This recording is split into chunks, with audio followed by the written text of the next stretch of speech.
پیارے بچوں، میری کہانی کا عنوان ہے فاختہ اور چونٹی۔ ایک دفعہ کا ذکر ہے، کسی دریا کے کنارے ایک بیڑ کا درخت تھا۔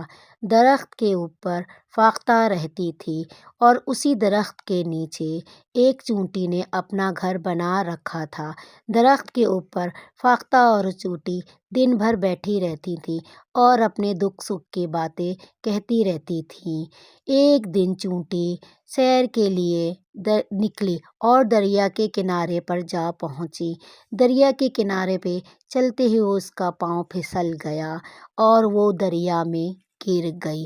جب وہ دریا میں گری تو اس نے بہت شور مچایا، بچاؤ بچاؤ بچاؤ مجھے بچاؤ، میں ڈوب رہی ہوں، مجھے بچاؤ مجھے بچاؤ، میں ڈوب رہی ہوں، کوئی ہے جو میری مدد کرے، بچاؤ بچاؤ میں ڈوب رہی ہوں۔ اللہ تعالیٰ سے دعا کرنے لگی، کوئی آئے اور میری مدد کرے، بچاؤ بچاؤ میں ڈوب رہی ہوں۔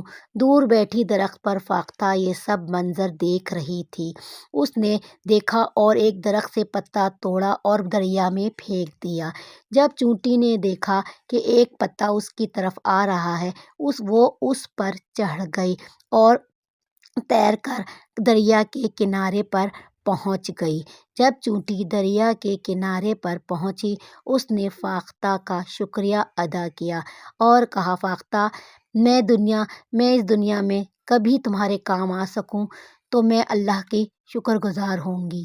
ایک دن چونٹی جنگل میں پھر رہی تھی کہ اس نے دیکھا کہ جنگل میں شکاری آئے ہوئے ہیں۔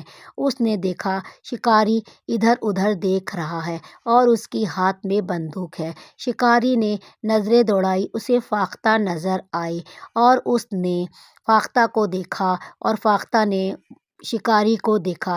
فاختہ بہت پریشان ہوئی۔ شکاری نے فاختہ کو بندوق تان لی۔ دور کھڑی چونٹی یہ منظر دیکھ رہی تھی۔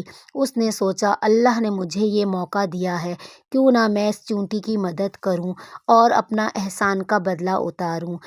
چونٹی یہ سب منظر دیکھتی ہوئی شکاری کے قریب پہنچ گئی۔ شکاری کے قریب جب وہ پہنچی تو اس نے شکاری کے پاؤں پر کاٹا، جس کی وجہ سے شکاری کا نشانہ خطا ہو گیا۔ موقع پا کر فاختہ اڑ گئی اور دل میں اللہ تعالیٰ کا شکر ادا کرنے لگی۔ پھر اس نے چونٹی نے دیکھا اور کہا کہ اس طرح چونٹی نے فاختہ کی مدد کر کے اس کے احسان کا بدلہ اتار دیا۔